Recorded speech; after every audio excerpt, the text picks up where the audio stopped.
Most democracy constitution, the Constitution of India, answer all these questions. As you can see, the first three questions are about ensuring the election are free and fair and can thus be called democratic. The last two questions are about ensuring a fair representation. In this chapter, you will consider both this aspect of the constitution provision about elections. Now, हमने ये पढ़ा है कि जो democracy constitution की भांति ही India का जो कॉन्स्टिट्यूशंस है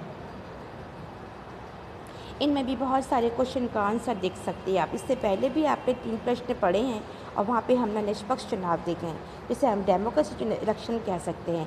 और लास्ट क्वेश्चन जो है न्यायपूर्ण है, इसमें आप इस चैप्टर के अंदर हम इलेक्शन के बारे में और कॉन्स्टिट्यूशन के बारे में चर्चा करेंगे।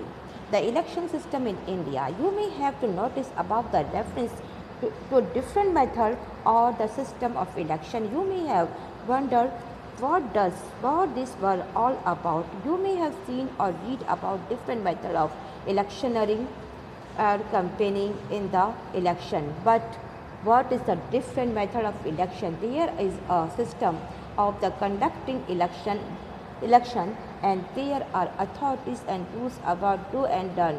This is that what election system is all about. You may have wondered why the constitutions need to write down how the vote are to be the counted and representative elected. Isn't that very obvious? People go vote. The candidate who get higher vote get elected. That is what election all over the world. Why do we need to think about it? We need to because the question not as simple as appearing to us that we have got to use to our system of election that think that there cannot be any other way. In a democracy election, people vote and their preference decided to who will win the contest,